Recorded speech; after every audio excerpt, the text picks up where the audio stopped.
online and in the audience. Today is August 18th.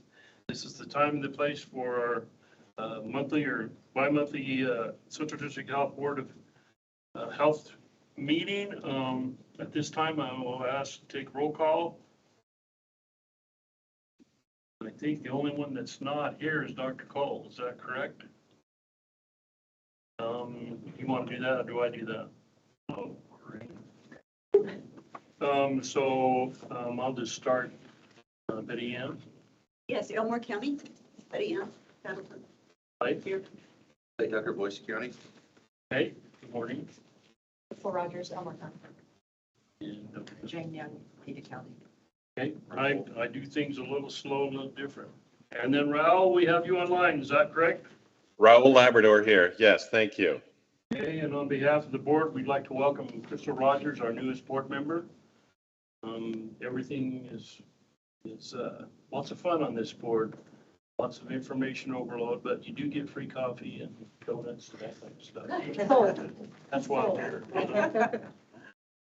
Anyway, is there any changes to the agenda? If not, I would entertain a motion to approve that agenda. So moved. Second? Second. Moved and seconded. All in favor to approve the agenda, say aye. Aye. Aye, motion carries. We have no in-person public comments, so at this time I would like to go around and have everyone in the room turn it over here and introduce yourself and what you do for the health district. I am Trent Young, and I'm a public information specialist.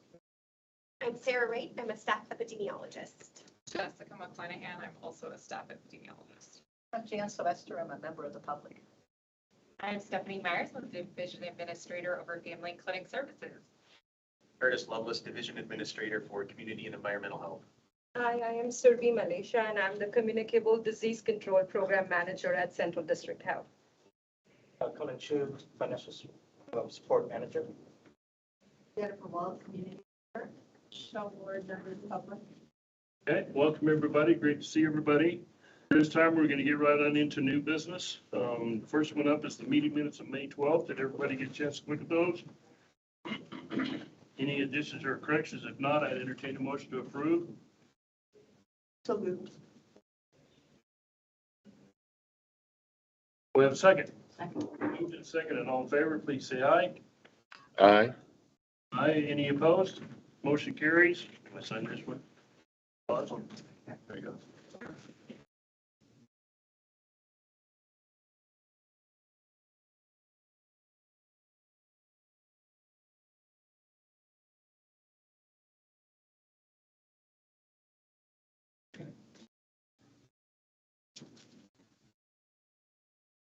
Okay, the next agenda item is a discussion and a vote on the CHD fee policy. This is a policy that we've kind of been working on since last spring, I guess.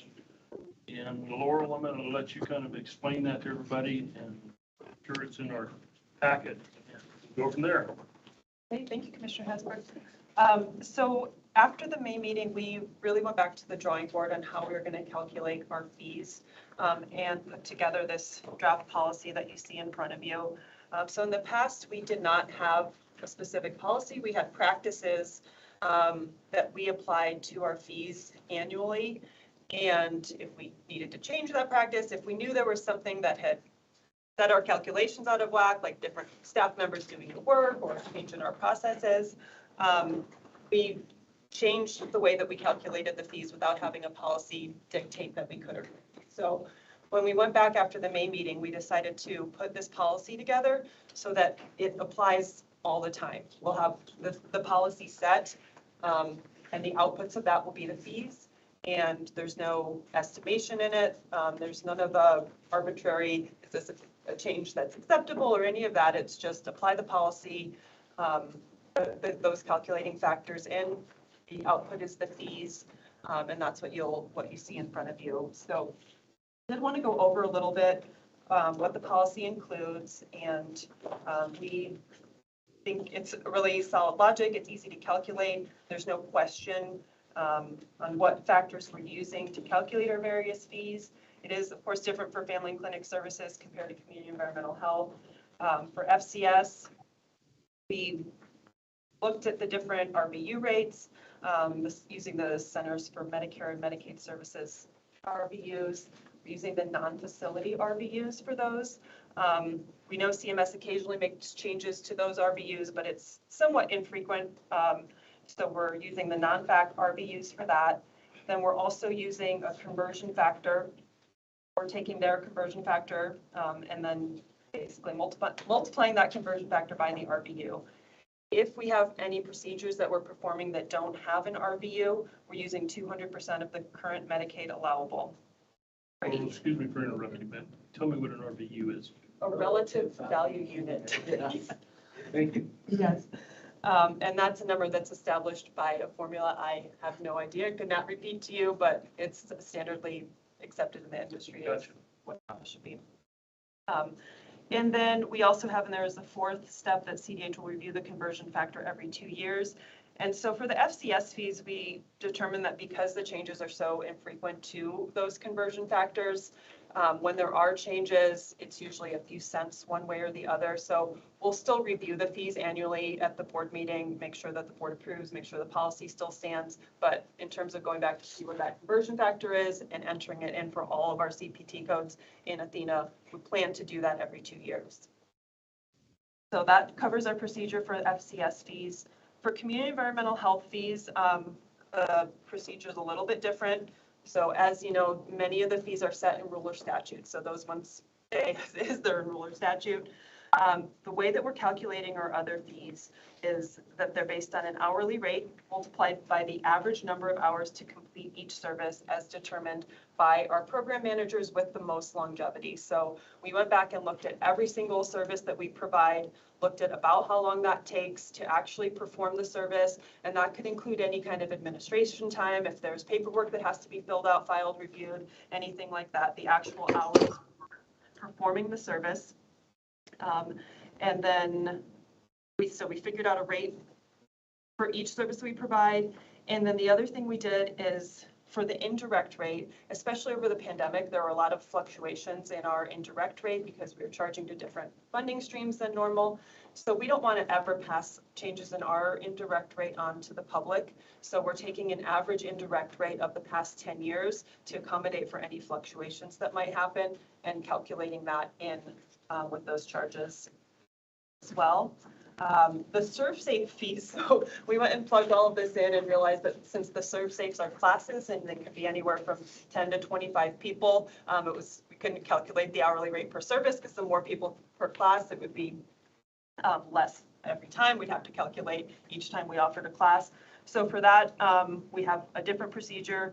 We are calculating the total cost of administering the class divided by the number of enrolled students over a fiscal year to determine a per student cost. The cost that we came up with for a ServSafe class is significantly less than what is being offered by entities other than us, by private sector entities. We were already a savings, but our ServSafe class, when we look at the fees, you'll see this come down even further. We have a consultation rate also, and that's just determined by average hourly rate of each unique service. That came down as well using this formula. And then the last clause that we put in the policy is because our fees for service are predicted, they don't account for inflation or increases in staff pay that occur year over year. We're always calculating, doing a look back, even though we know things are going to get more expensive typically going forward. So our last element to the policy is that we aren't going to reduce our fees year over year. If something crazy happens in the economy and we predict that there would be a decrease of more than 10% in a fee, we'll bring that back to the board and we may need to reduce our fees, but our plan in establishing this policy is that we would not be reducing the fees year over year.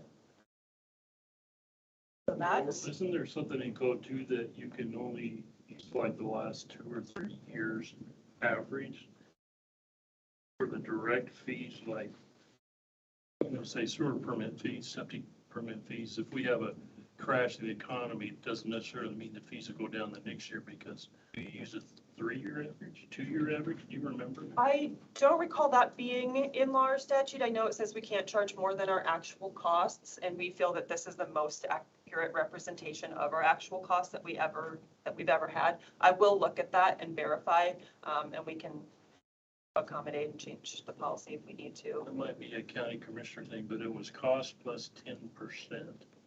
Okay, I The will most you could go. check into that. I don't have the statute in front of me. You have that? No. Doesn't apply to health Okay. districts.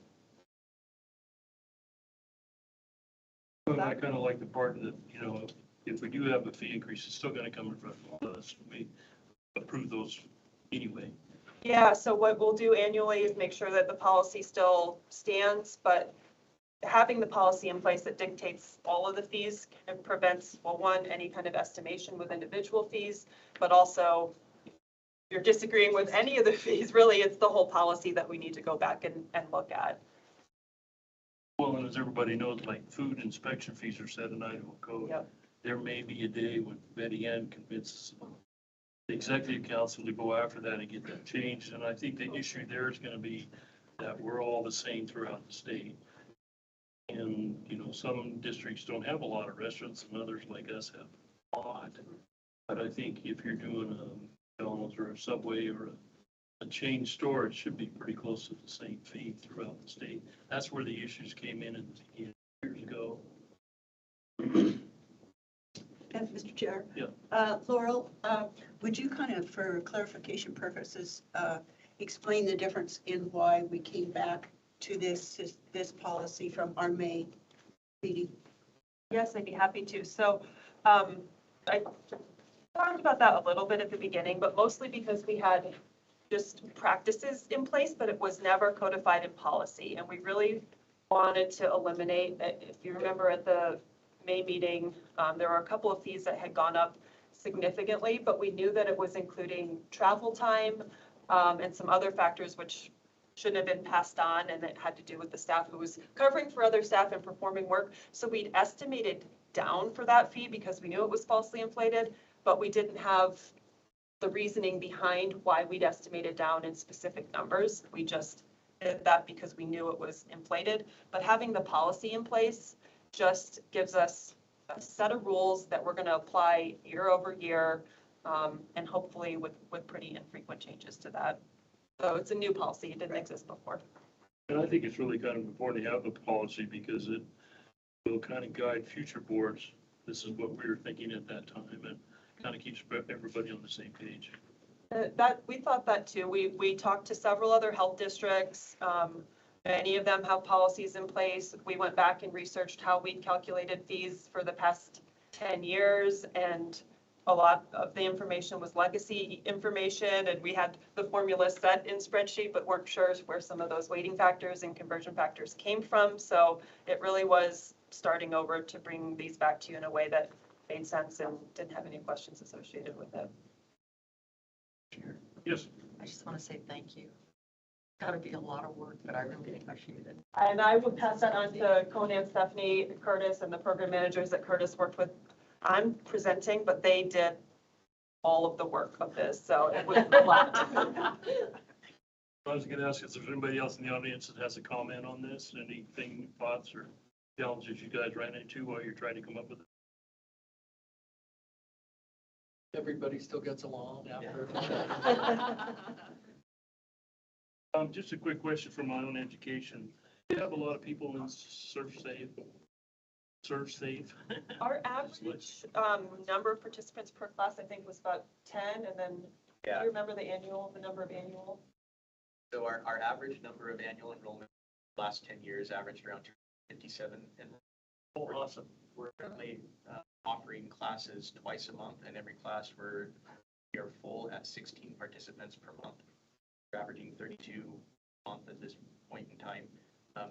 That decreased significantly during the time of pandemic as we had fewer people in person, limited space that we were using to do that, and that was one of the reasons why our average numbers increased. But we've seen a huge increase as the restrictions are no longer applicable, and we've been able to utilize more of our conference room space and provide the class to more students.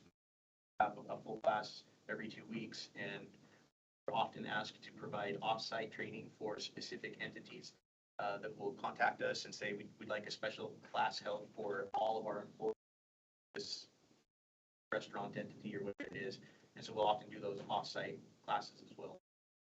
How long are those classes? They're typically an all-day event. All day? So they typically run anywhere from 6 to 8 hours, and that includes the test time for every student. So there's typically about 4 to 5 hours of instruction and training, and then some test preparation time, and then they actually take the test, and then it's moderated by one of our staff and scored. They receive their certificates when they passed. And then that is good for life, or do they have to renew that cert every year? It's renewed every 5 years. Every 5. That's interesting. Our senior center in Cascade closed down because they lost their safe serve cook. Couldn't find anybody for almost a month, and now somebody else in their back. Can be a challenge. And we do offer the class also off in our other communities as well. So we do offer the class in the Mountain Home and the McCall area. So those classes are available as needed. Offering a good class here in Boise. Other Okay, any more questions on this policy? Yes. Yes, Mr. Chair. Just on the soil absorption fee, is that just cost of contractors going up so much? So the vote on the policy is separate from the vote on the fees, but I do have the answer to that question since you're asking now. So for the large soil absorption system, it did used to be $1,050 last fiscal year, but in addition to that, there was a cost of $45 per 250 gallons a day of flow expected for the system. So we eliminated that and we've included it into the one cost. So typically when we were doing those, it ended up costing more than the $1,500 or more than what the increase in the fee is because of that $45 per 150 gallons of flow. So we've incorporated all those costs into one. We also only do a few of those per year, and that is a cost that developers pay, though it's on what the large soil areas, I guess, are for multi-house development sites. So that's a cost for developers, not individual constituents or communities. But typically, when you calculated with that extra $45 of flow cost, it did come out to more than what it. Hopefully that does not continue to escalate at that rate. Mm-hmm. Okay, so let's go back to the policy. Any more questions on that? If not, I would entertain a motion to approve. Motion to approve. Second? Second. Moved and seconded to approve this new CHD fee policy. All in favor, please say aye. Aye. Aye, motion carries. Now we're going to go, I think, in fees. Okay, so Laura, I'll turn it over to you. Thank you. Thank you. So the fees themselves, there were some increases, some decreases, but they would stay pretty much the same. The main increase is that large soil absorption system that we just talked about. What's the biggest? It's a 43% increase, but as I mentioned, that does include all of the flow per day gallon payments that used to be separate or costs that used to be separate from that. The other fee that went up that you see at the top of the page, the individual system new and repair, that went up by about 14%, and that is just due to cost increasing. Most of the other costs were less than 10% increase, a few exceptions in there, and that several of the costs did come down. All the ones that are in law or statute stayed the same, each statute. And then on the back page of the CDH, or the second page of the CDH fees, you can see that the ServSafe certificate came down from 155 to 118, which is a significant savings for people enrolling in that class. And then retakes, if needed, also came down. Our consultation rate went down when we calculated the new policy. So we're happy to see that as well. And the other changes were just minor. Laurel, on the child care, can you tell me why Boise City went up and Boise City have more? Curtis, I know we talked about that in May, but. Yeah, Just more stuff. Commissioner. Yeah.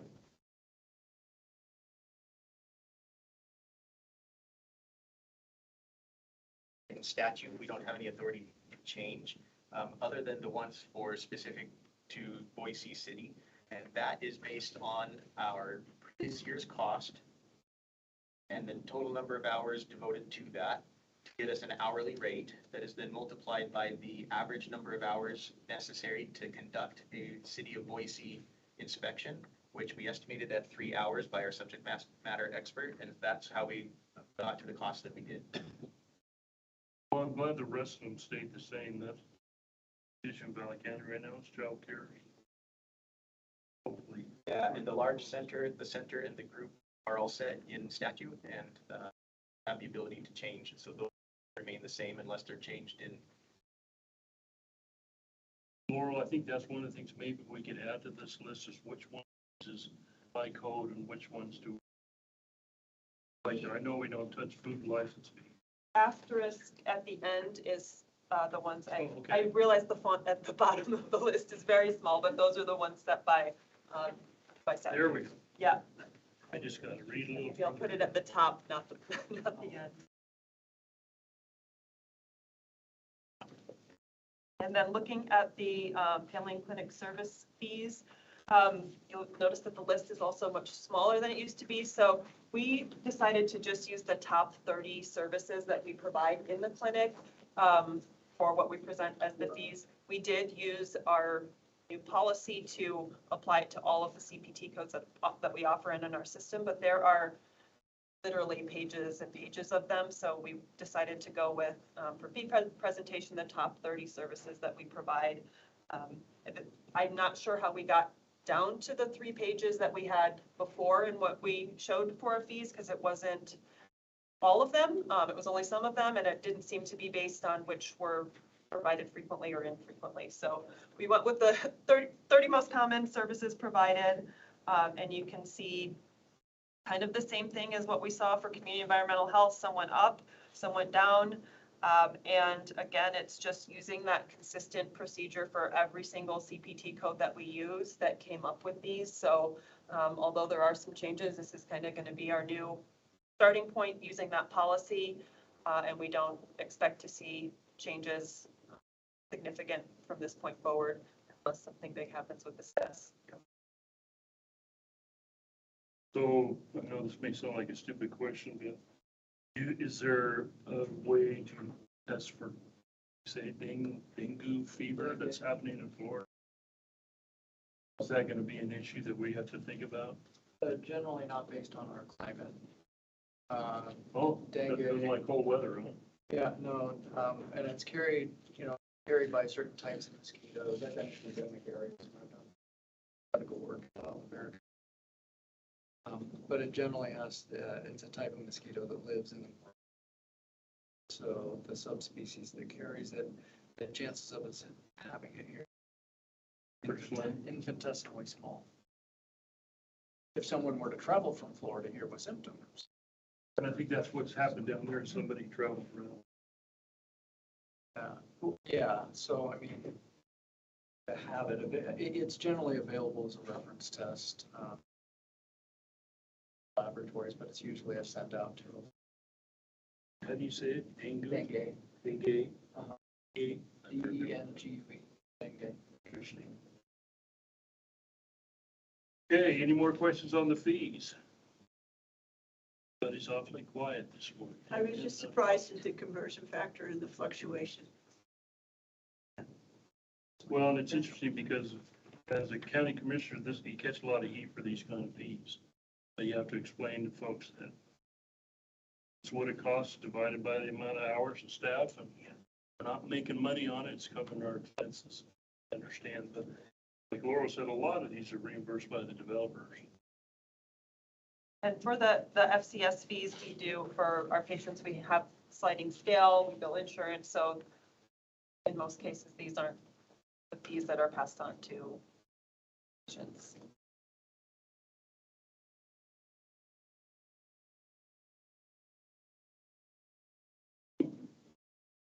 Okay, any more questions? Anybody in the audience want to add anything? So I would entertain a motion to approve these fees.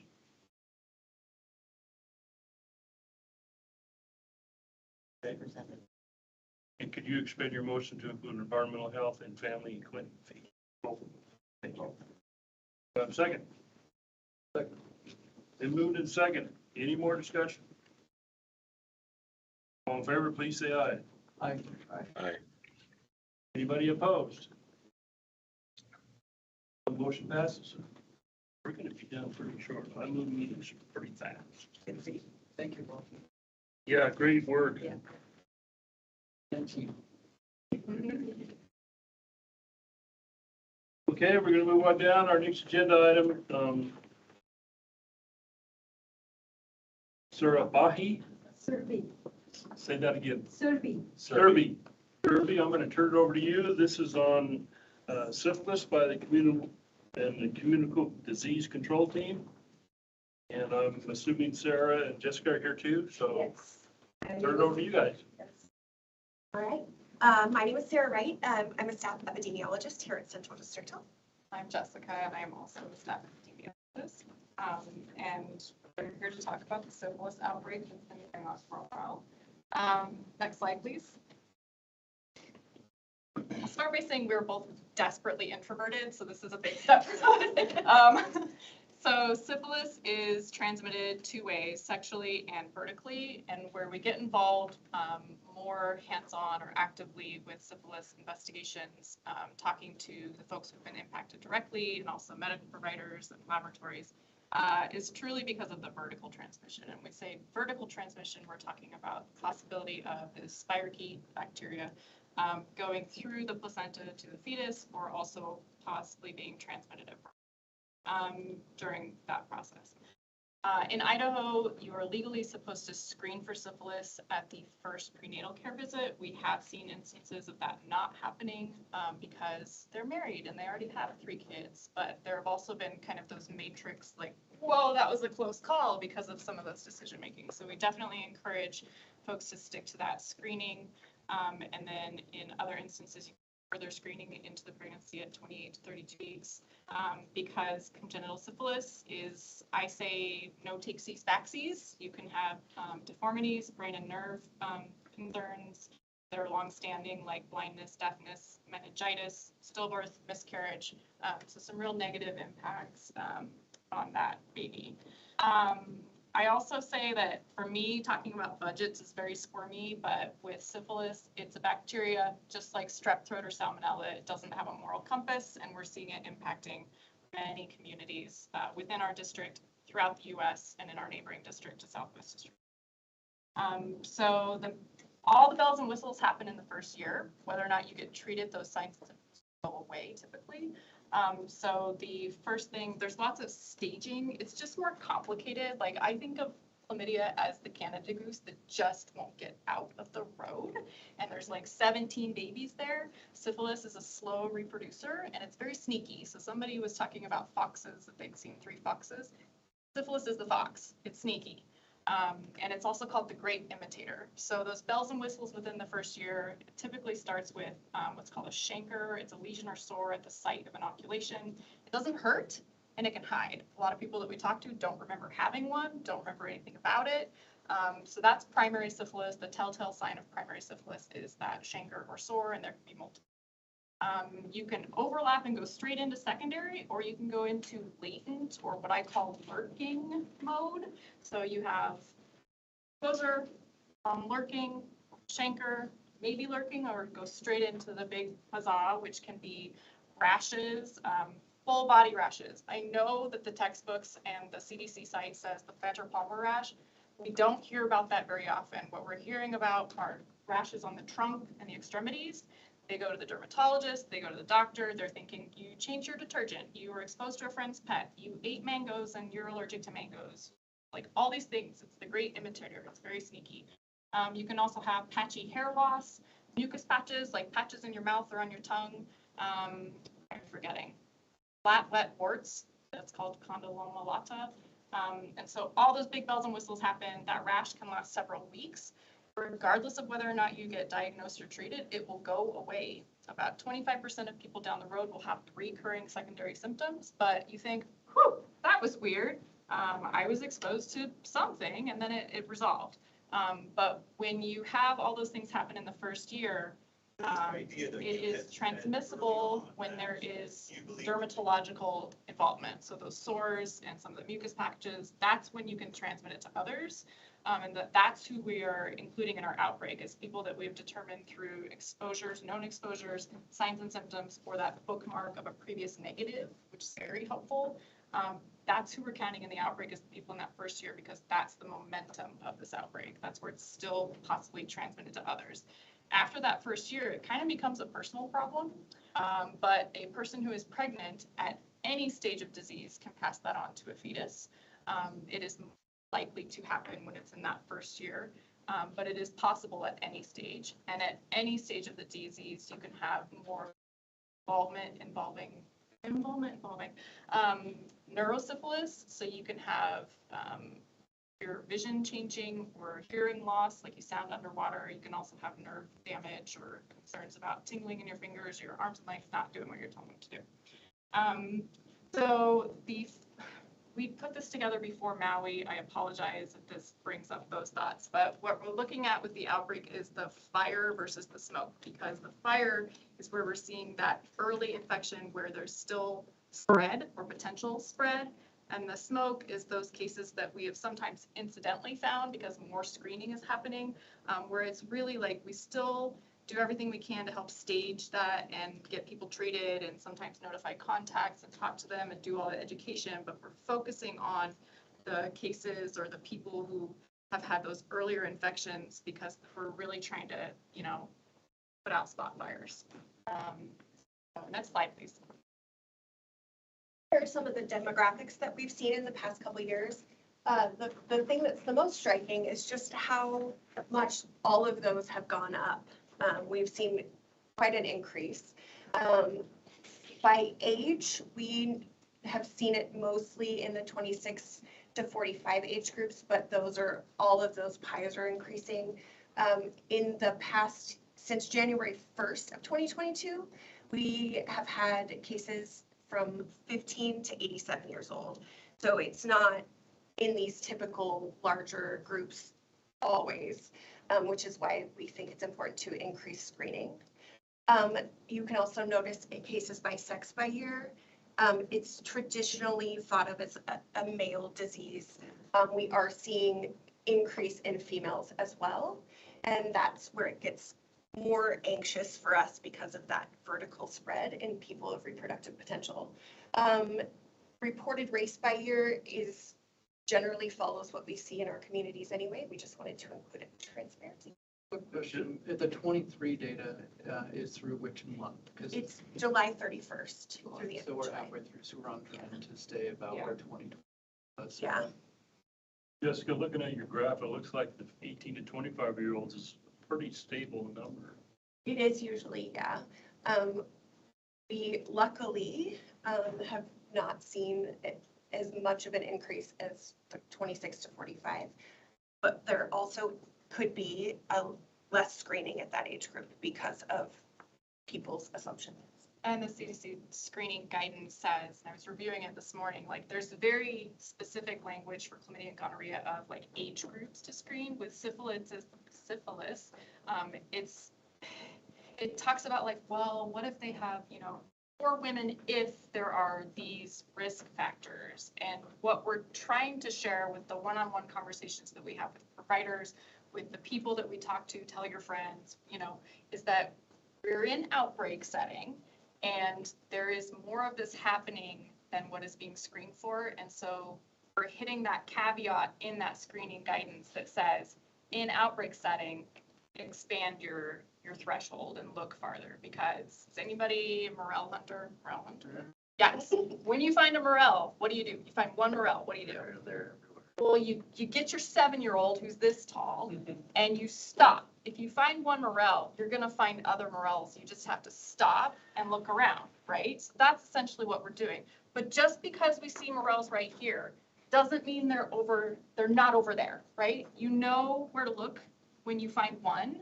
But what we're saying is the bias is towards looking in this particular spot because we found a moist here, right? You go to your same spot, you don't tell anybody where that is, top secret, and you go back there because you know they're there. What we're saying is, please expand your horizon and consider that they might be over here. My other analogy for that is like Rocky Road ice cream. You follow the chocolate and you come across this, you open the thing of ice cream and you notice that somebody has done some really creative spooning to get what they're looking for. But you also know that underneath this plush surface of vanilla, there's more down there too. So that's what we say when we talk to providers, like, please consider looking farther. It concerns me greatly that we've had a 15-year-old female that's positive with late latent. It concerns me that in District 3, they're also seeing this hit the teenagers. And I don't know, I know that with the 15-year-old female, they were there for a separate reason, were offered a full panel and tested positive, and we got them in here, we got them treated. And so we're asking to expand those horizons, look at a little bit farther so that we can see what's under this surface, or go check over the next ridge. There's mushrooms over there too.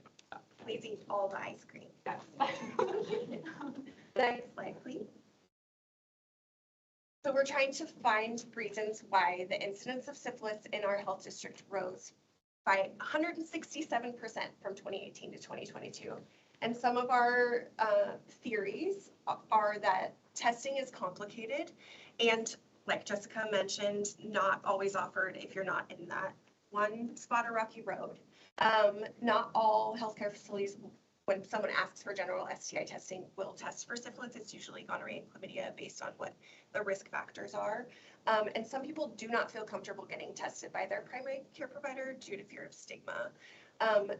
Treatment has become even more complicated right now because the traditional first-line treatment is bicillin. It's gold standard, it works, we love it. But because nationwide there's such an increase in syphilis, there are some shortages. And so we are seeing a lot of providers have to go to that second-line treatment and save that bicillin for people who are pregnant or may become pregnant. And then some infections require multiple treatments at specific intervals, and it can sometimes be complicated to make 3 appointments on a weekly basis. Also, there's just not as much knowledge about syphilis. A lot of people think, oh, that happened in Moulin Rouge times, but it is now, and we're seeing it here. And it can be very complicated to figure out which test to order when you're looking at the whole stream of syphilis tests in your system. And so sometimes we don't get the 2 tests we need to actually determine if it's syphilis. And so that doctor can't definitively make that diagnosis. Are we tracking them? Lagging that or track? We're lagging a little bit, as we do with most things, but we are definitely ramping up at the same time. Just because bicillin an oral, take your oral treatment, or is that a shot? This one, it depends on what kind of syphilis you have. If you have those more complicated manifestations like otic, ocular neurosyphilis, then that's usually a PICC line and intravenous. Otherwise, it's a really unpleasant shot. It's about the consistency of toothpaste, and you typically get that in 2 separate doses administered in the glutes. It's not fun. So when you are talking to somebody about, we're really trying to see if this is within the last year because you only need 1 treatment and you're done. If we cannot figure out how long you've had this, then the gold standard would be to come in 7-day intervals, 3 weeks in a row for those injections. And it's not fun. It's really not fun, especially if you're 15-year-old female. It's not fun. So it's hard. And so when you get into this spectrum of now we're going to flip to doxycycline because we need to make sure that we have syphilis available for people who are pregnant.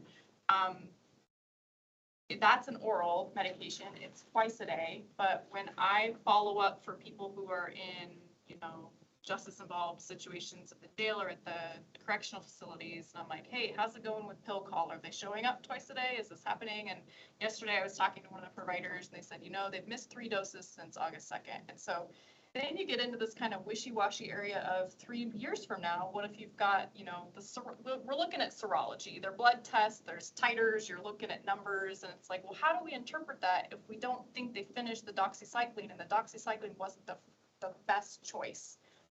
It's still effective, but it's much harder to keep track of what happened last time which factors into a possible future episode. So it's not a chronic disease, but in some ways we have to kind of keep track of it like a chronic disease, because if that that number goes back up, then we're, to a certain extent, we're concerned about a re-exposure or a failed treatment.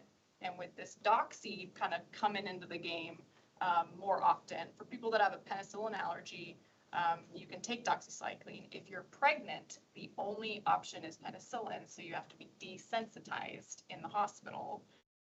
It's just made it more complicated. You can't culture syphilis. PCRs is another very common lab that you can do. You can't do that. It's not sensitive in blood. It's only sensitive if you're swabbing those lesions. Like, it's a very difficult disease to keep track of, to diagnose, to follow through with. And so, And this is the one they used to years Back back. in the day, Yeah. historically, yes, that's what the treatment was. that is no longer the recommendation. I hope not. Mr. Chair, do these include IDOC Yes, cases? they do. Okay. So I will say that there are some biases to the data. Number one, men who have sex with men who are taking PrEP or HIV care only make up maybe a third of the cases that we're seeing. They're routinely screened. They're catching these infections earlier, or the physicians are catching these infections earlier. They're more aware of their bodies and they're getting it taken care of.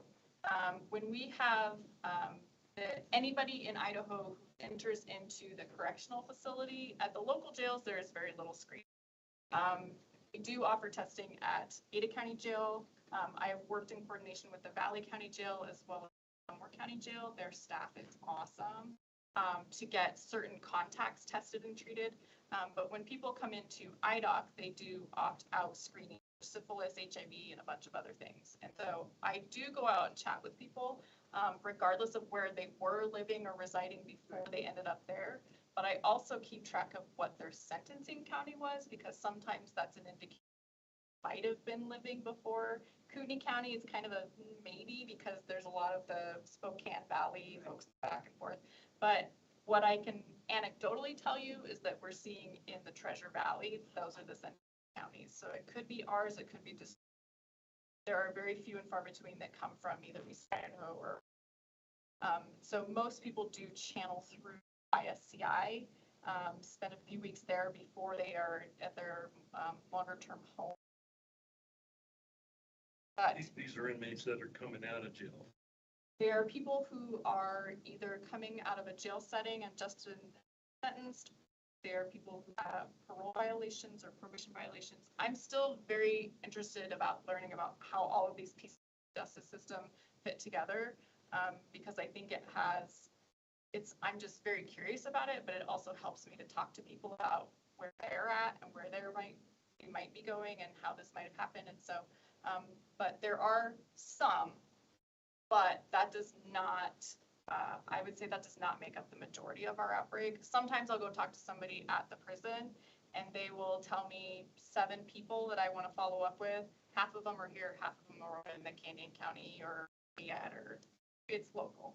Being in the Treasure Valley, these doesn't know a border. People move back and forth all the time and have partners and places. And so it's really Treasure Valley centric. Next slide. So this is kind of what we've been doing the last year and a half or so to grow that network of people to help fit all these pieces of the puzzle together. Like I said, within the department, we've worked a lot with the clinicians and the clinical team. We team up to go in twice a month to the Ada County Jail and offer free screening. If you're a resident of the Ada County Jail and you want testing, there is a cost to that. So it's kind of nice for us to be able to go in and offer free screening, and they can access that through the kiosk. I know at one point we were doing that monthly at Elmore County Jail. It's on my whiteboard in big writing that I want to get back in there. And so part of our strategy is to work with community-based organizations like Alpha, they're downtown, low barrier, really wonderful, welcoming expert with HIV, PrEP, and all things STI. We've also worked with the Interfaith Sanctuary, public health work groups, so Zoom calls and kind of networking. And Idaho Harm Reduction Project is one that's not on there. With Elmore County Jail, I really do appreciate their staff. Clara is awesome. Shout out to Clara and Eric Wells. St. Luke's Quick Care, Kay is my go-to, and Desert Sage, the different providers we've had these. Valley County, same thing. Before it was Cascade Medical Center that was contracting. Now it's the same contractor in both Elmore County Jail and Valley County Jail, which gives me a lot of hope that if we can get something going there, we can also get something in Valley County.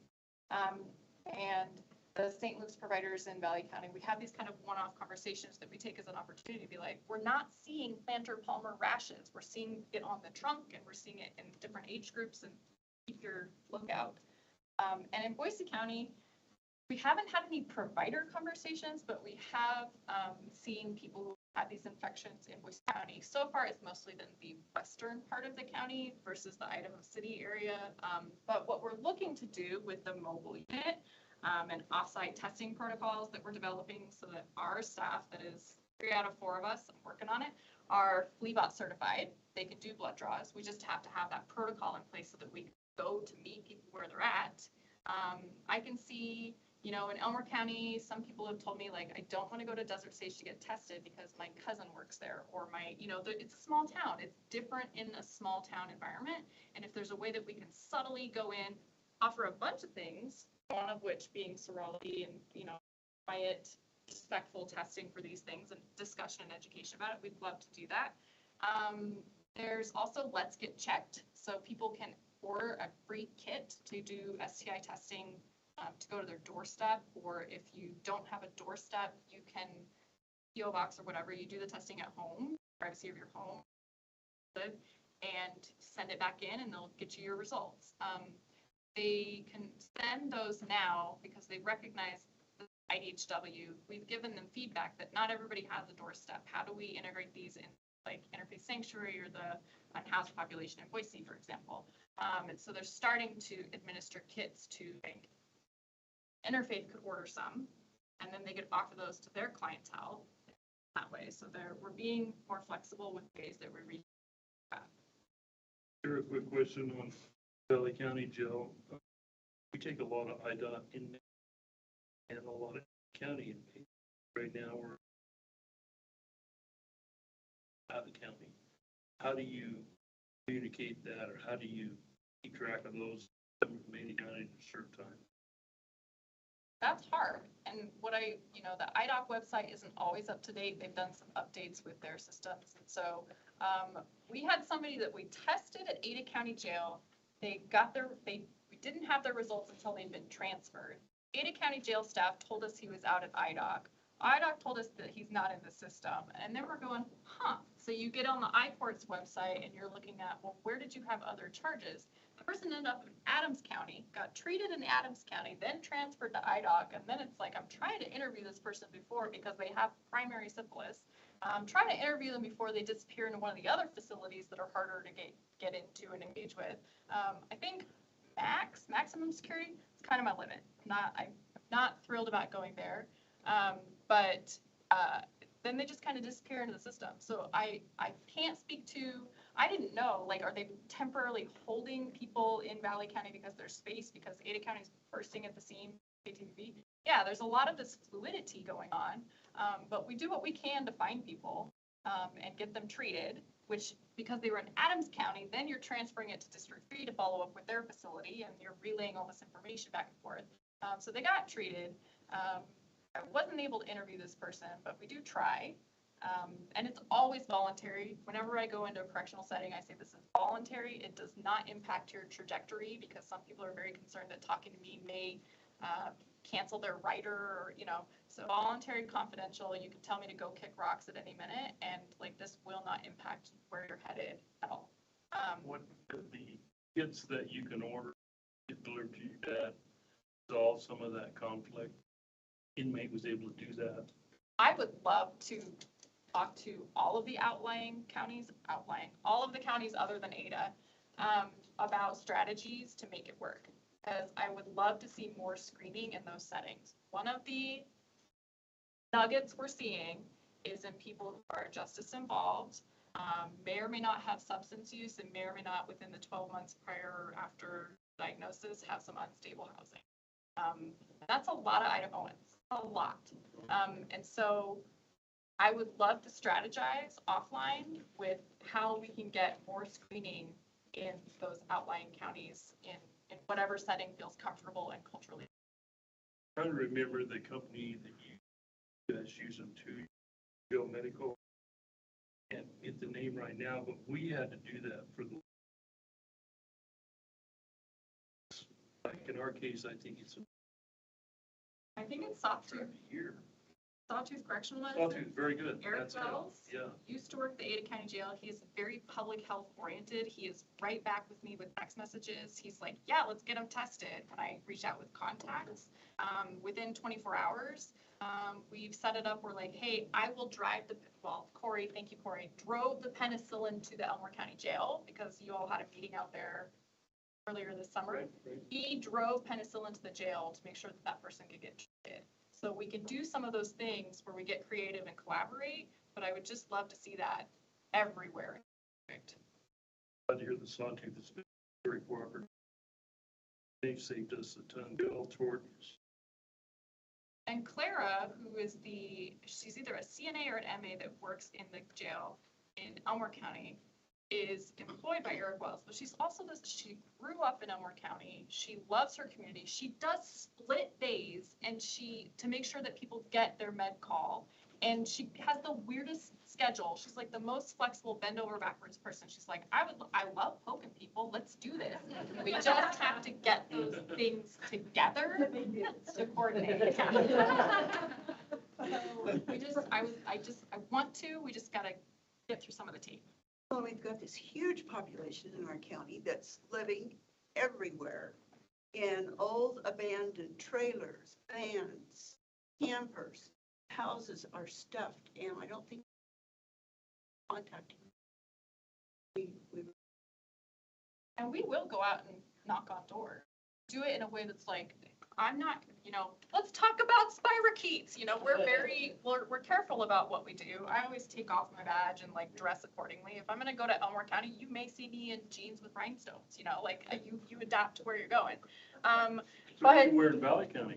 kind of depends, because a lot of the other, an Very interesting, bikini, no. Valley County has residents, and then they have like people that have a secondary home, which may be Ada County is their primary, maybe California or elsewhere is their primary. So there may be more going on in Valley County than we know, because that lab result, whether it's drawn at St. Luke's and McCall or drawn when they go back home to LA or wherever, is going to go where that address is. Just like dengue, I was going to come back to dengue. We may have sporadic cases of dengue, but it's because somebody traveled. Valley County is interesting in that way. Elmore County is fascinating because the providers are getting one story and we're getting all the hot tea. We're getting all the interesting, there's a lot of really interesting cultural stuff in Elmore County. You got the Air Force Base.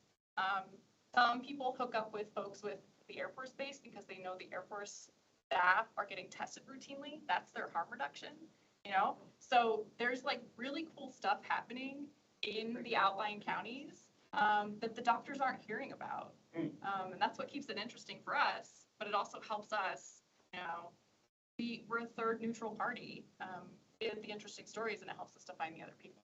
The casinos in Elmore County could really be a game changer too. That could be really interesting. Primary. Ways away. Ways away. Well, And and- Reno has very And it's so high. important, because if you catch it, sure yourself. Oh, we didn't even talk about screening. Screen and catch this early.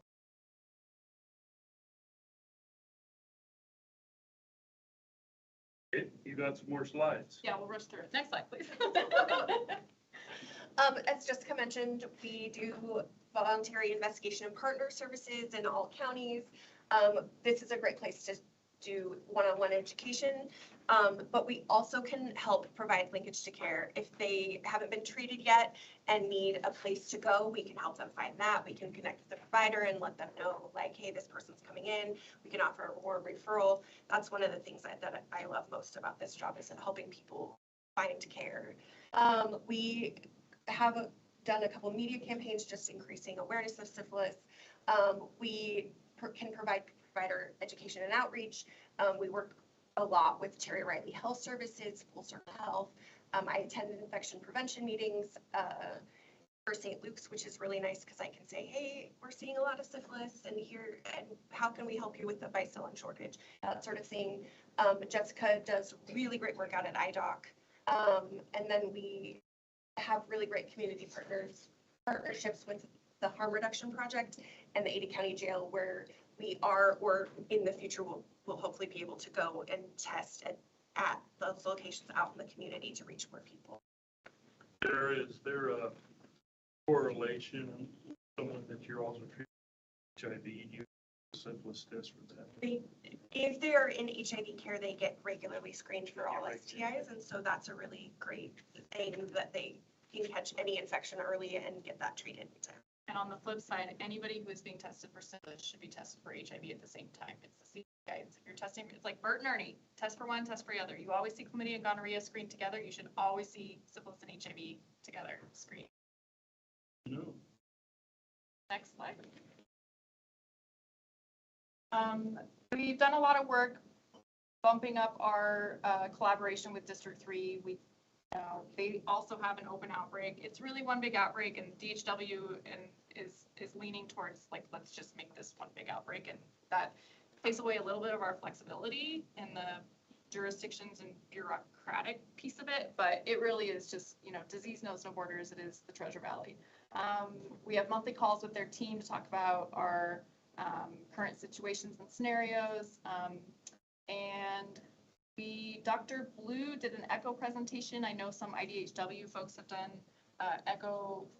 ECHO is like a learning community through the University of Idaho. They have experts talk about viral hepatitis, syphilis, and one of them was like infectious diseases, and that was where some. Regionally, we have had, I got a call from an epidemiologist in Salt Lake who saw our media campaign or our media information about the outbreak and was like, hey, let me pick your brain. We've got the same thing going on here. Let's talk about, how are you framing your outbreak? How are you, so we're seeing it everywhere, and people are starting to reach out in those networks. And we do have like interstate transfers where, we are only really supposed to be reaching out to our local residents, our community members. And so if somebody has a partner that lives in North Carolina or Eastern Oregon, then we transfer the information over that we have and let them talk to their and we're very excited and shocked that the work that we're doing in corrections with regards to the syphilis outbreak is kind of unique and was adapted. Our abstract that we did in conjunction with Dr. Radastacharan is formerly the Centurion medical director. Centurion is the contractor for Idaho Department of Corrections, medical contractor. She now works at IHARP, the Idaho Supreme Court, Full Circle Health, kind of doing these things to connect people. So data analyst from Department of Corrections, Dr. Sacharan, Sarah, and I submitted an abstract to share what we're doing and for the National Public Health Association conference in Atlanta in November, and we're going to go talk about it. And maybe we all should go. Should. They're doing an aquarium night. They got a world-class aquarium. And CDC museums there as well. Jessica, what about refugees that come into Idaho? Are they?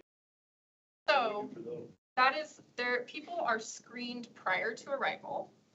Sometimes, I can say this certainly, I've not seen any early stage syphilis in refugees in the last year. So what we're seeing is latent or undertreated, or if you're not really sure, like you don't remember painful injections, so Full Circle Health has treated quite a few folks for latent.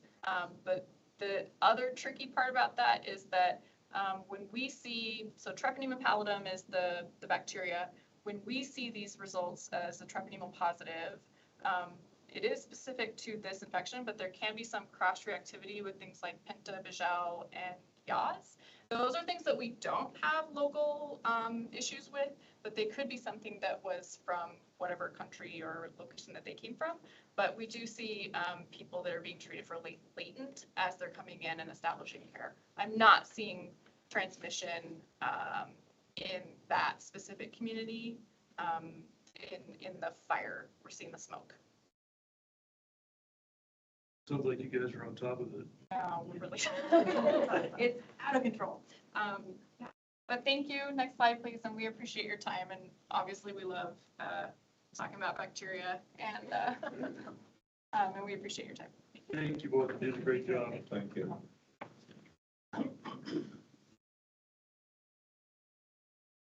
All right, let's move on down. Let's see here.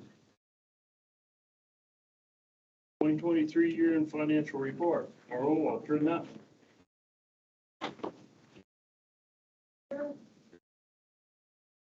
The visual up, thank you, Dustin.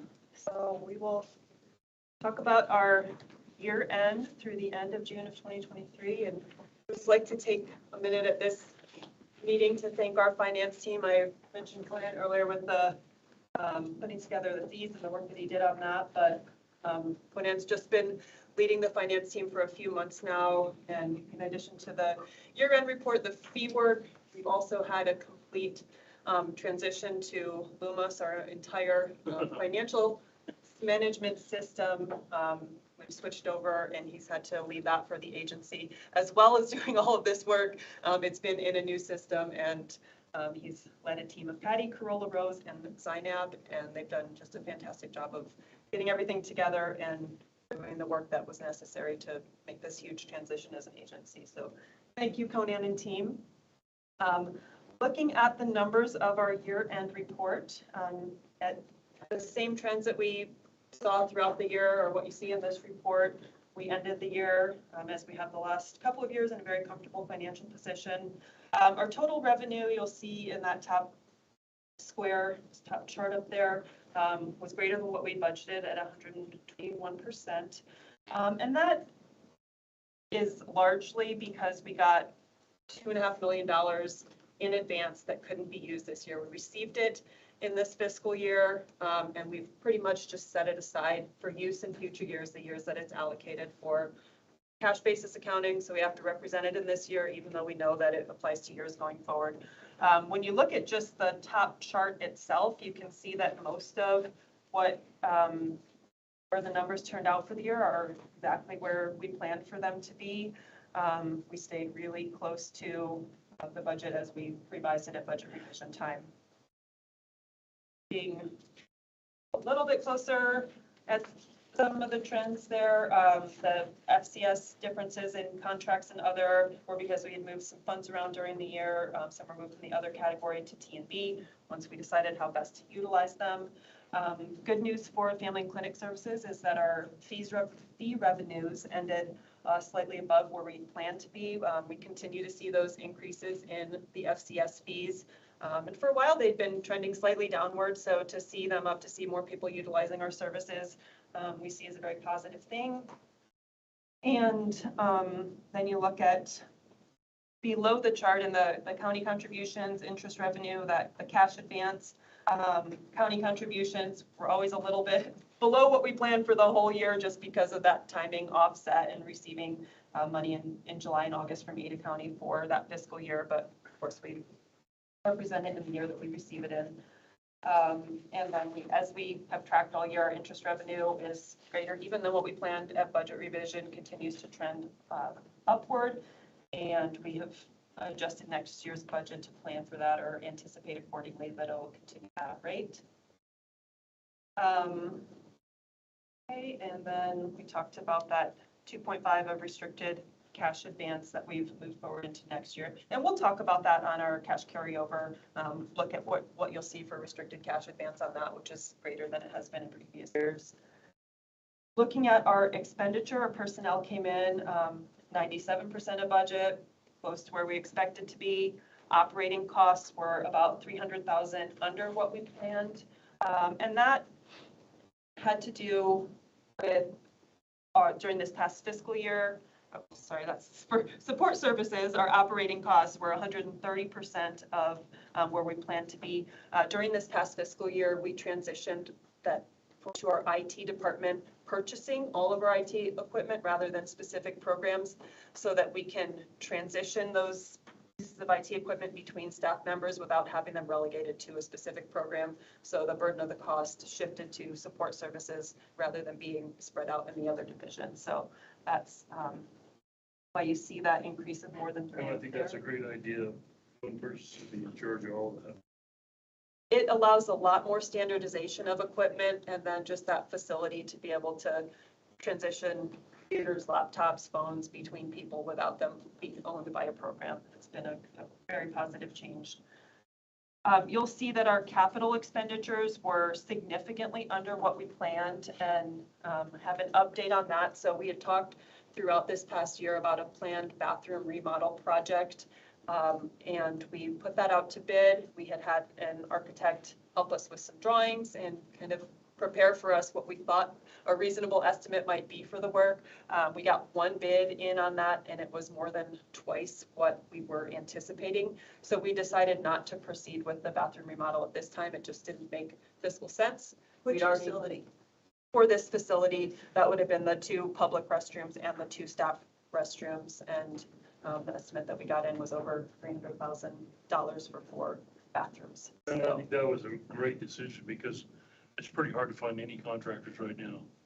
All over the state, everybody's got yeah, I figures think out. the first contracting bid that we've only got one bid in on, and without having the ability to compare to what other contractors might have, and knowing that it was more than what the architects anticipated by double, we didn't feel comfortable proceeding. That's appropriate. Okay, so that brought us in at 94% for our total expenditures. Moving on to page 2, we look at our comparison of the previous 2 fiscal years. Point out that our fees for community environmental health are more than 300,000 over what they have been the last couple of years, largely due to food and sewage fee revenue. We saw that trend throughout the year, continuing to increase there. And then you'll see also that our FCS fees are more than 100,000 greater than what they were the previous year, especially our home visiting fees have gone up, and that's with the implementation of the Nurse Family Partnership Program that the board supported. Contracts, looking at that, they're more than double what they were last year and almost double from 2 years ago. And that's that opioid and ARPA money, again, every way we look at it, that 2.5 billion that we have set aside for future years comes into play. And even without that, though, we are still seeing that increase in contracts and grants. That has to do with our grant writer, which the board also supported. So just seeing a lot of positive trends from the funds that you've allowed us to use for specific projects and special initiatives. So making a huge impact on our. Before you go on, Raul, are you still on?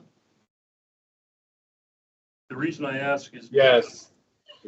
Have you heard any more on more opioid funds coming to Idaho? I know there was like 3 settlements, but we haven't seen any dollar amounts yet. Have you? I don't have that information with me, but yeah, there's money coming, but I don't know the amount. Okay. I don't have it with me. No, go ahead, thanks. Personnel and operating, looking at the second column, we're both about 300,000 under what we planned. And then we talked about that capital being under the planned amount as well. Moving on to page 3, our cash balance statement. We were left with an undesignated cash balance of $3 million, and we'll talk about what our plan for that is during the carryover request. We have some of the same contributing factors there that we've had in the past years. Salary savings, reserve fund designated projects did not all get completed, and we continue to receive more contract revenue than what we planned and the advance contract revenue. Summary, our funding is continuing to grow. Our personnel and operating costs have remained below our planned amounts, so we've got that discrepancy and continuing to receive more funds. We haven't ramped up significantly in staff and operating, and in fact, those have been under what we've planned, which leaves that undesignated cash balance. Just a quick summary of the projects that we had approved for last year, our reserve fund designation special projects. We talked about this for the past few months, that what was left of the remodel with carpet, paint, and furniture was completed about 6 months ago. The environmental health system upgrades, as you can see, we did not get started on that project this year. We are going to be requesting that money carry over into next year. We've made some progress on the planning for that, but we have not begun the work of the environmental health system Laurel, upgrades. is that mostly IT stuff? It's IT, and we're going to put some of the work out to bid for a contractor. The scope of the project has grown, and what it will do is automate all of our inspections that we do so that there's no more paper inspections at all, and the equipment to be able to do that even in remote locations. Good. The inspection system that we use now isn't compatible with current browsers, so each page needs to be updated, the fields that are available on it, it's not intuitive. So the scope of the project has grown, but we haven't started on it yet.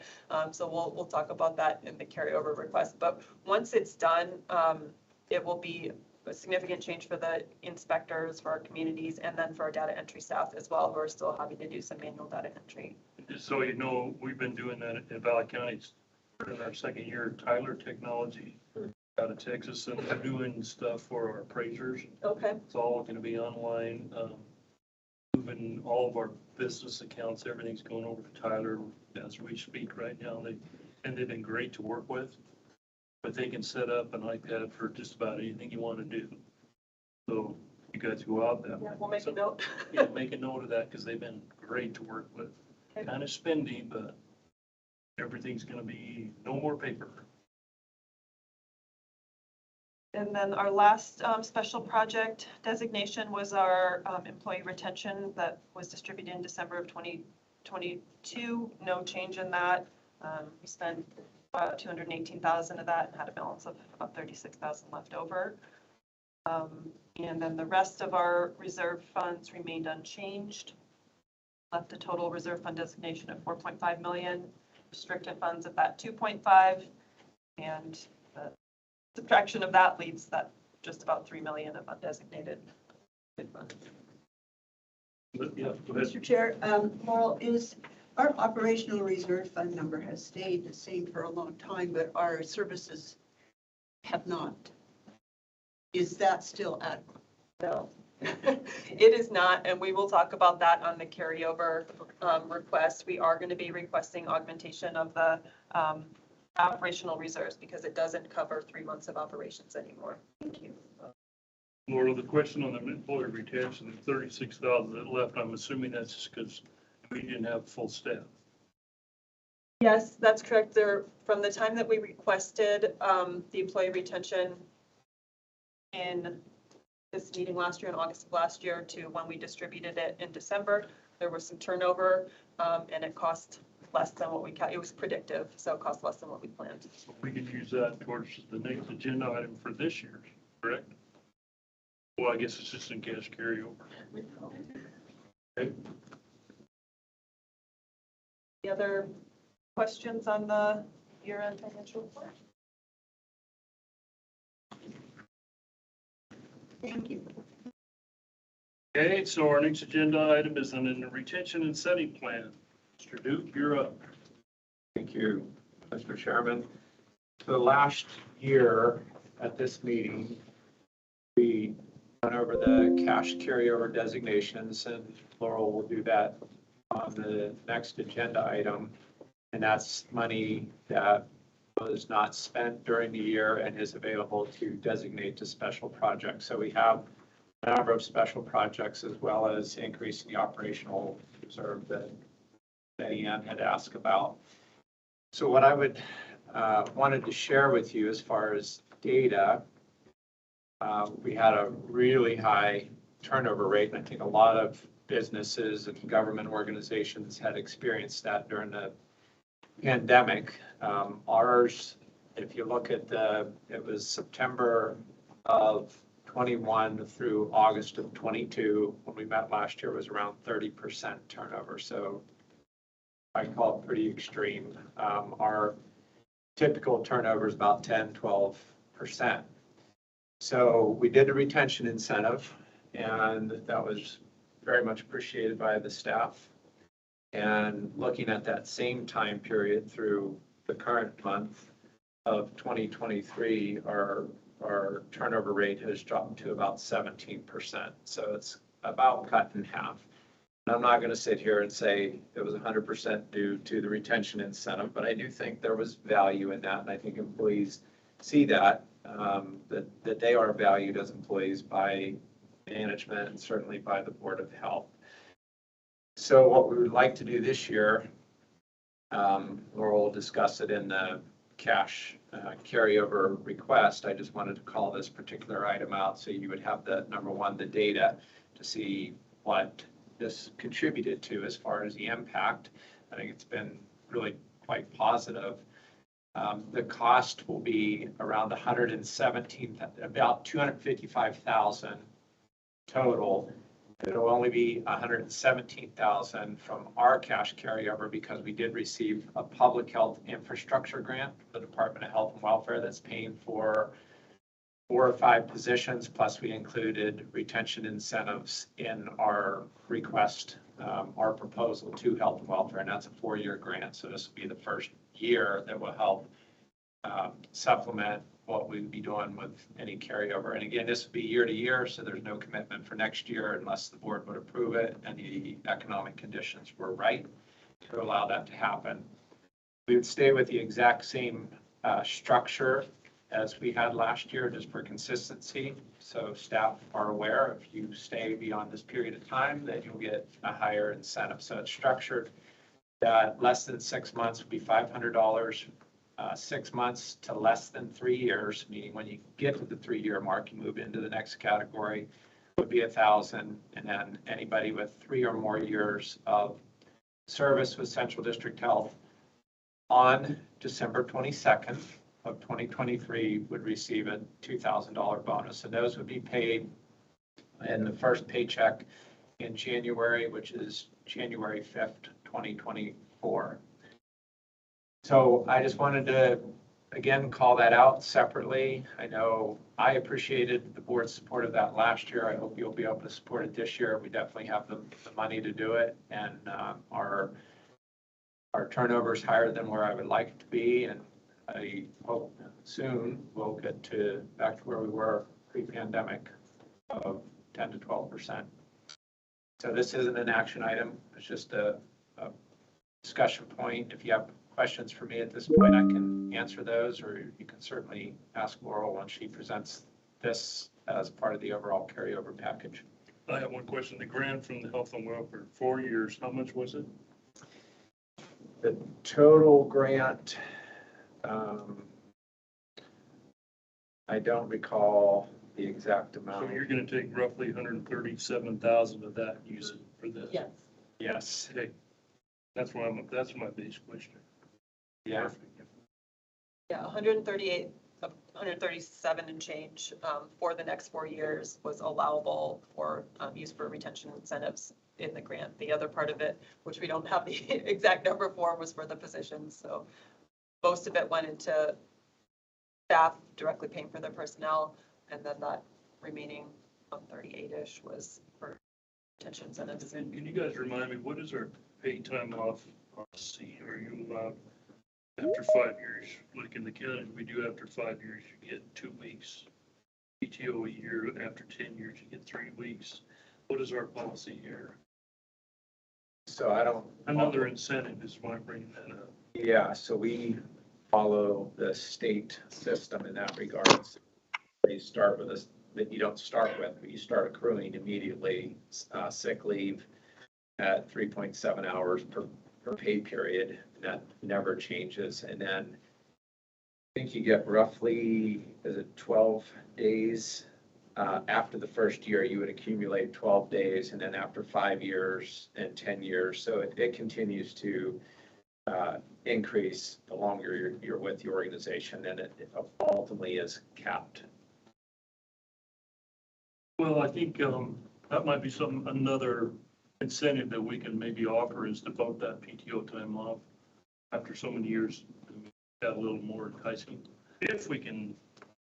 We talked about that as an executive leadership team. Are there any, could we do a floating holiday or anything outside the state structure that might be a benefit like that? And what we always come back to is that if we're using the state's job classifications, personnel system, wage plan, that it makes more sense to stick to their accumulation of leave, and it's kind of a package deal, and if we start to tweak some parts of it, then it takes away from the Okay. integrity of the system, So you just want to basically. leave it the way we have it. That's, yeah, what our preference has been when we've discussed it in the past.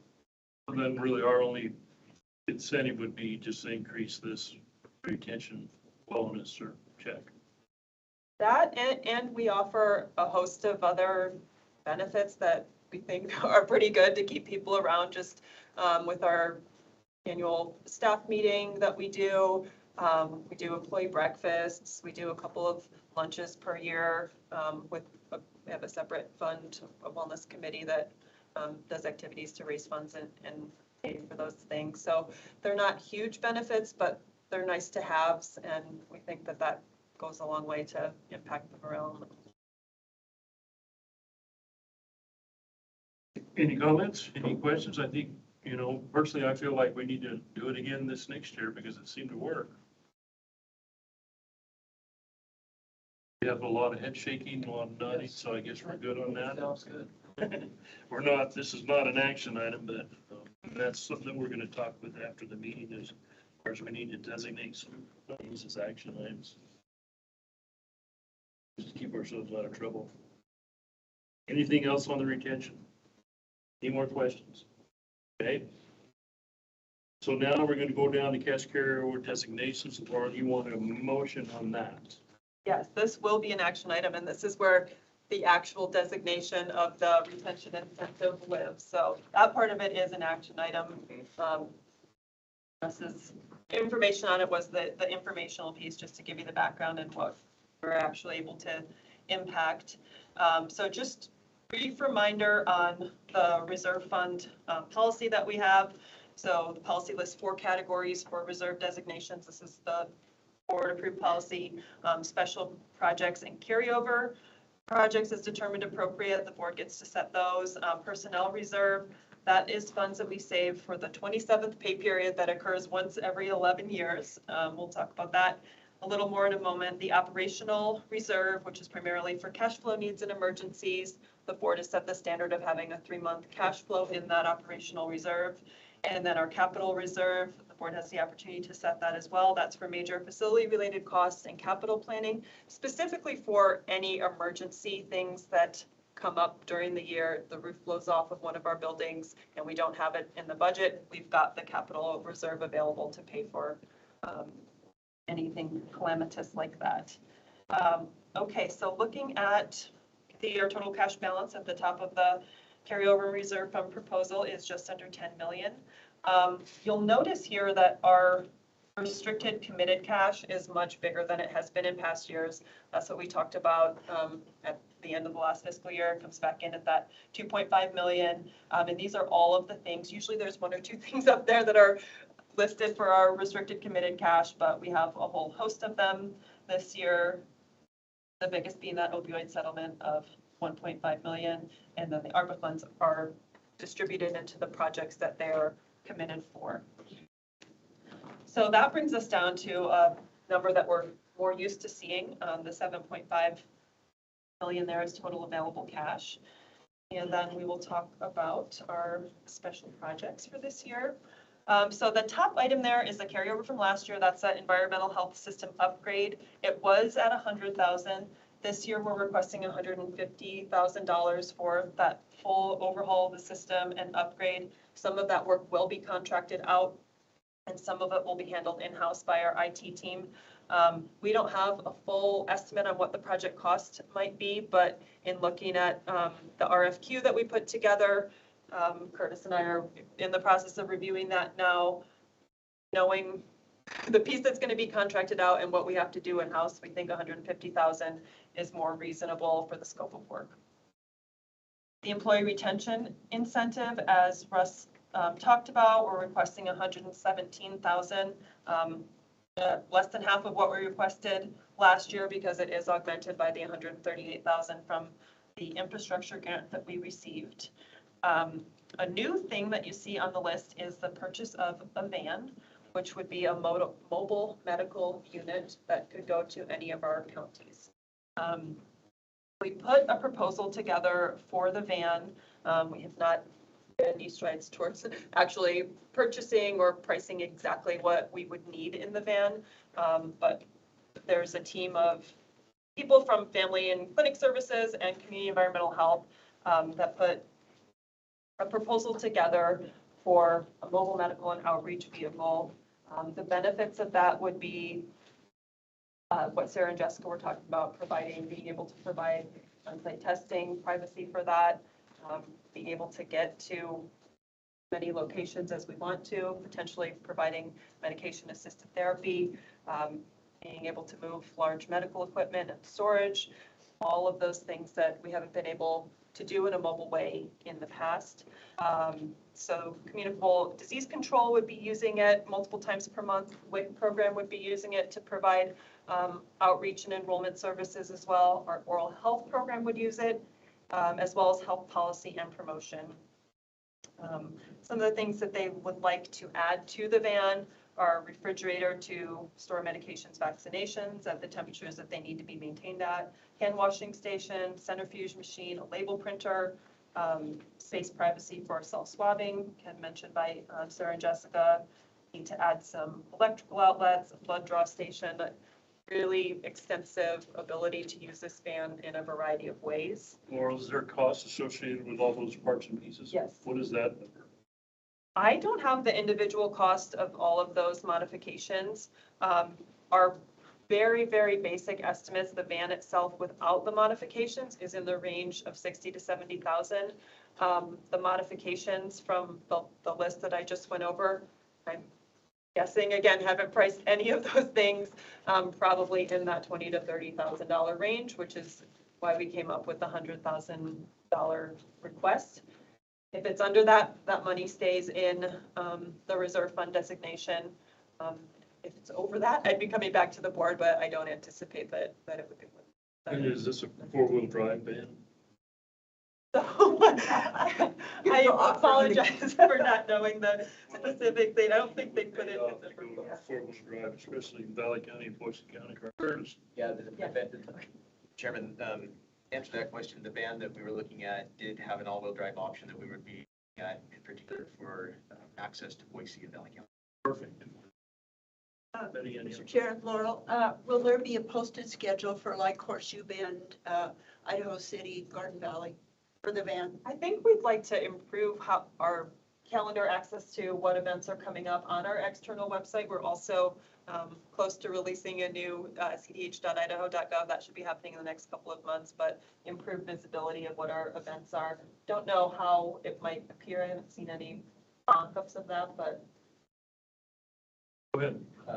Yes, I believe that similar to the way that we have a fleet of vehicles now, we would add this to our fleet of vehicles. Our staff would be able to schedule that out and take it to any kind of community events that we have, whether it's the Gowan Thunder, Air Force Appreciation,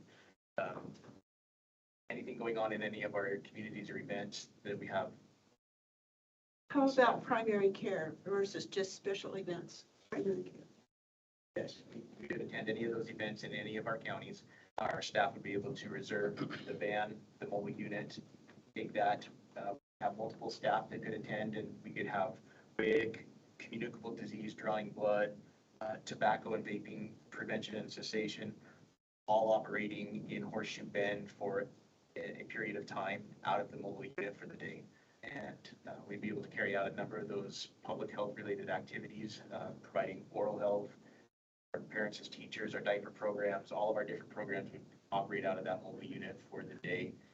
And they'd have all the supplies, equipment, and space necessary to be able to conduct all of their standard tasks that they would be doing had they been in the clinic itself or here at one of our offices.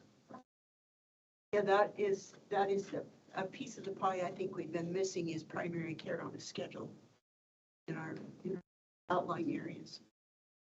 And you know, we're gonna need a bigger van, or two. I mean, to be quite honest, just so, you know, if you're going to use one for care, but also use one for screening and testing, you know.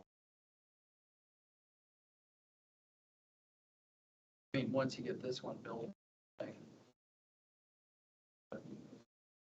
think about especially to go.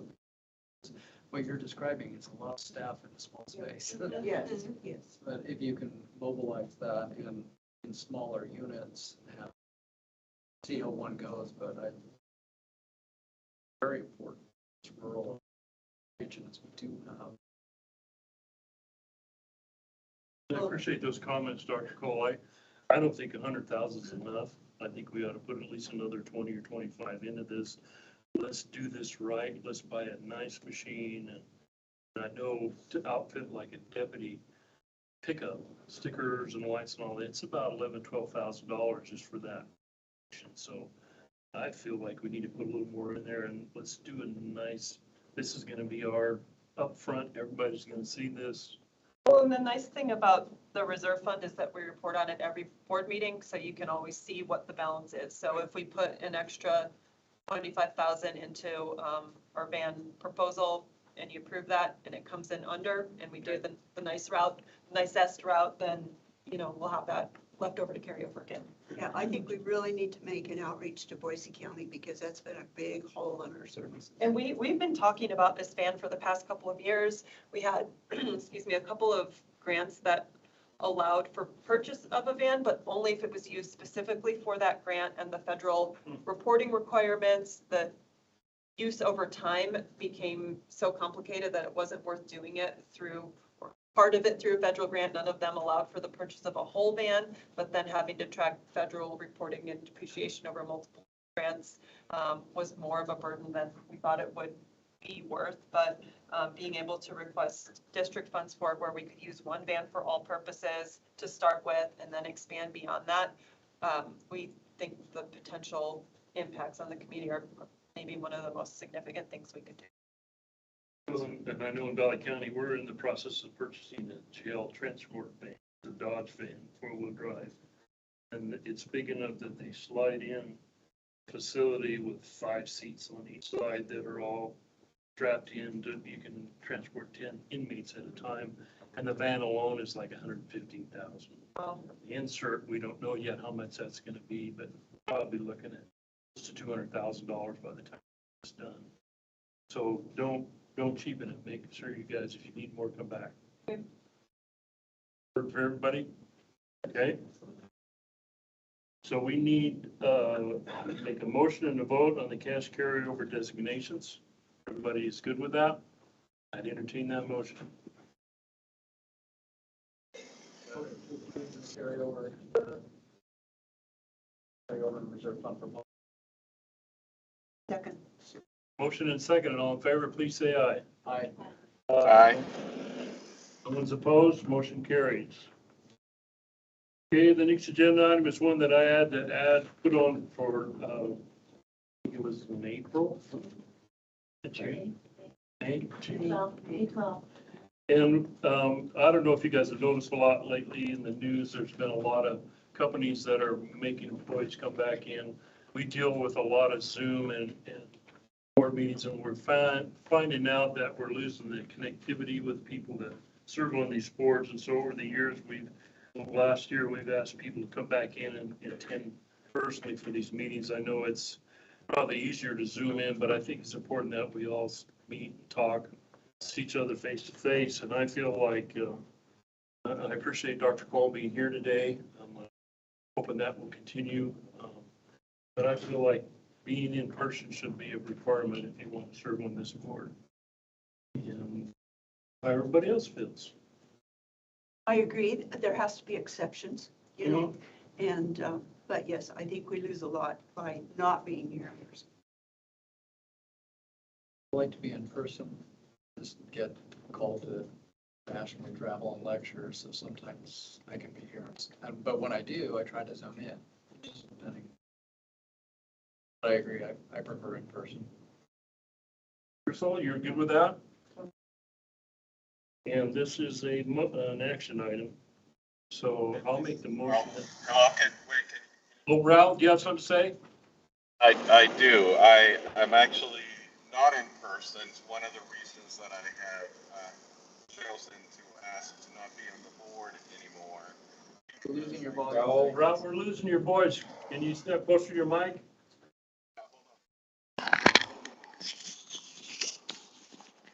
Are you there? Oh, we've lost you altogether. Can you hear me better now? There we go. Hello? Yep. Now we lost you again.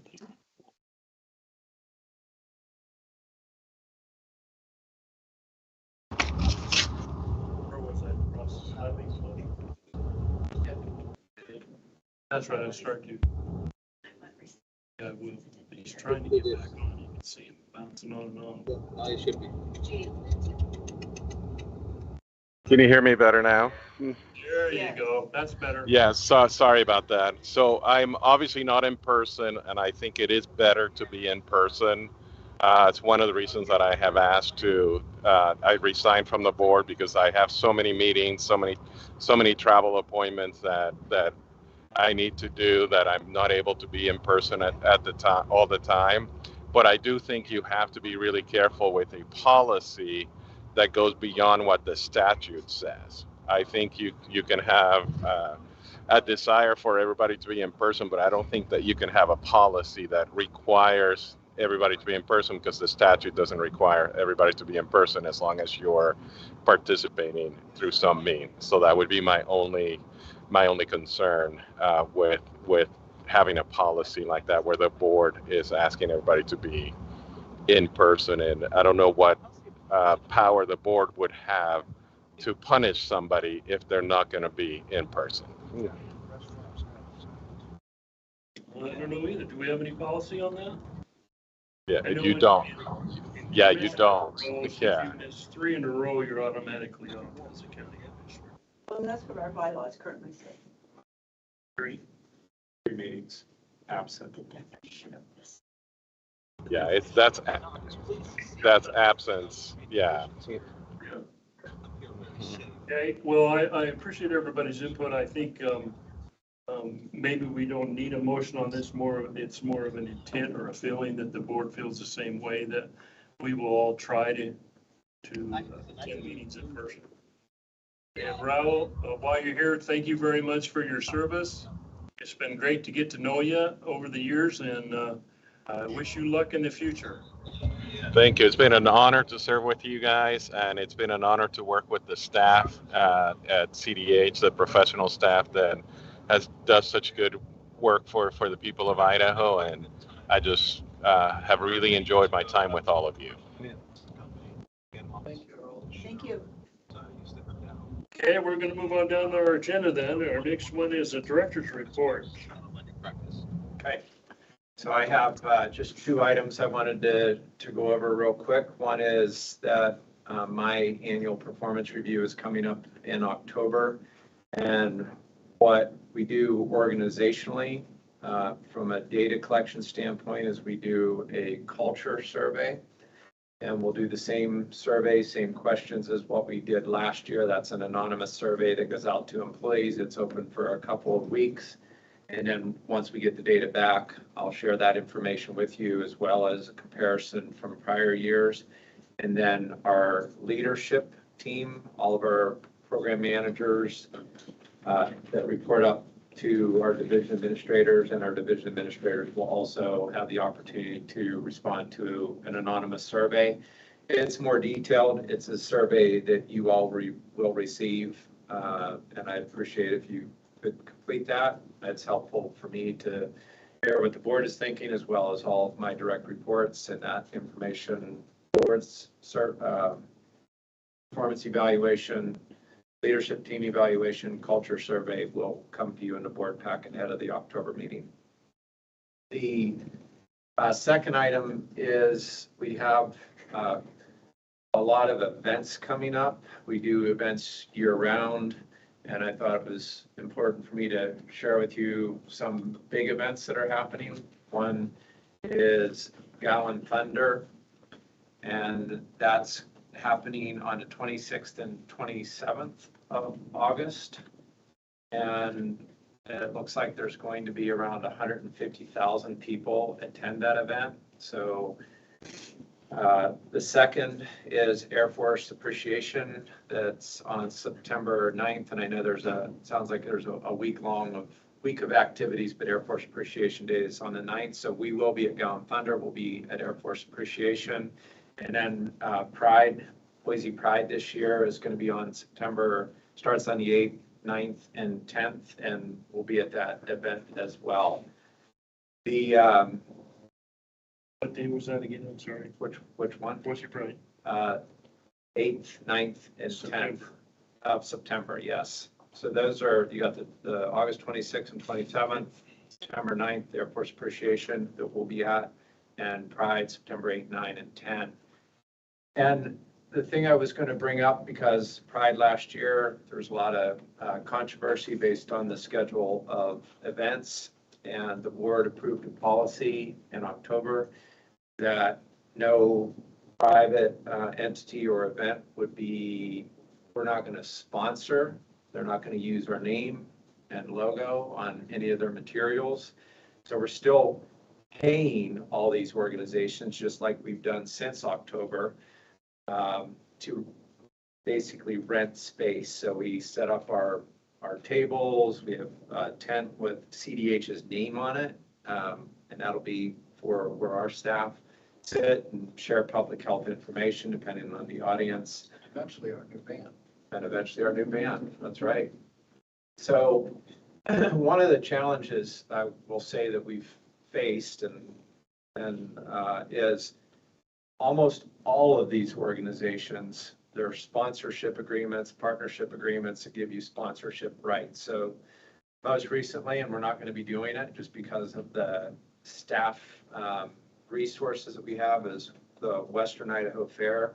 In the past, we've been there to help, had a breastfeeding air-conditioned tent, and our staff would be there along with other community partners, but it was just not possible by the time we got that. Well, when you see the agreement, we basically have to line out every third word because it's all about sponsorships, even though it's not our intent to sponsor any of these organizations. So what we did, thanks to Laurel, we came up with an addendum to all these agreements that we ran by our attorney, Mike Kane, and he has approved it. It has a legal basis for if you have sponsorship in the agreements themselves, this overrides that. And it's a copy of the policy and basically a statement that our name and our logo will not be used for private events or private organizations, and whoever we're signing the agreement with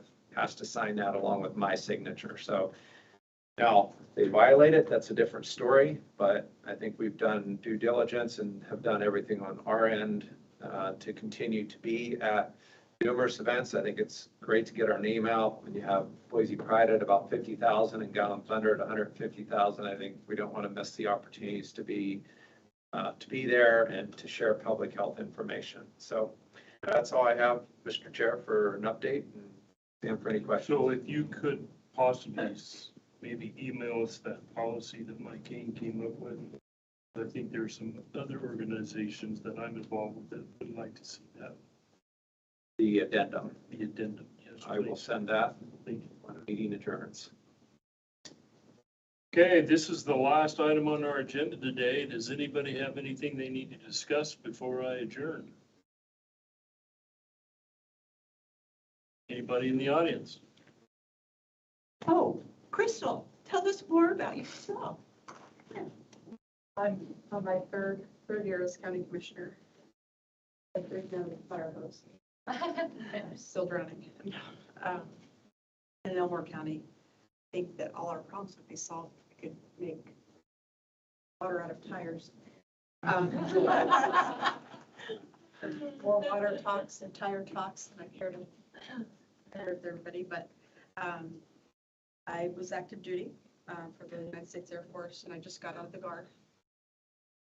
So I have some veteran background experience, worked with Sandy Mountain Home, have a nutrition degree.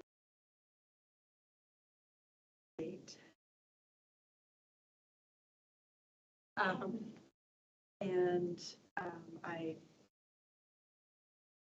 big as I provide childcare.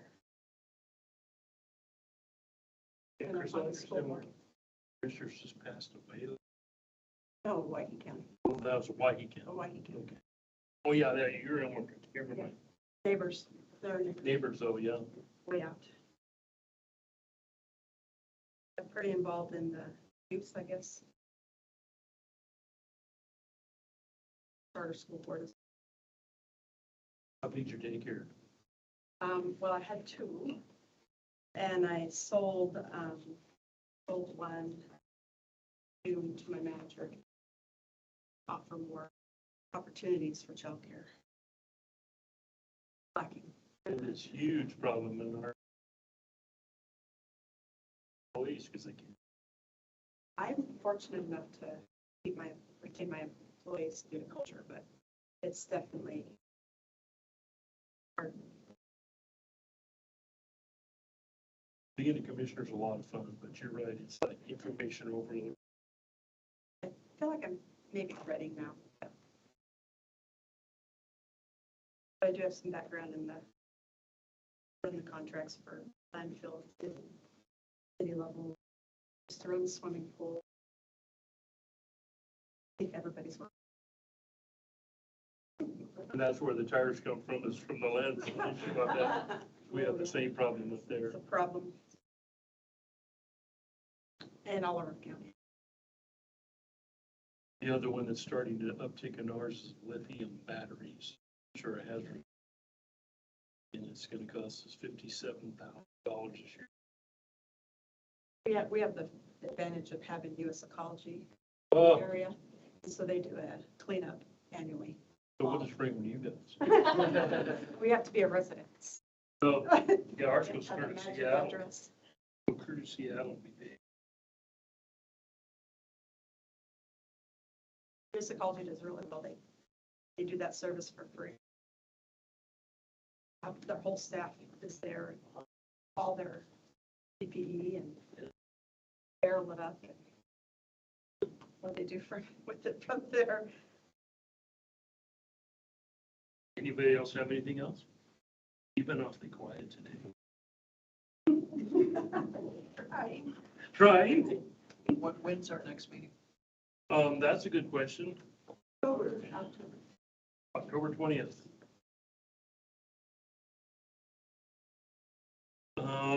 And then we'll have your evaluation by then, I'm assuming.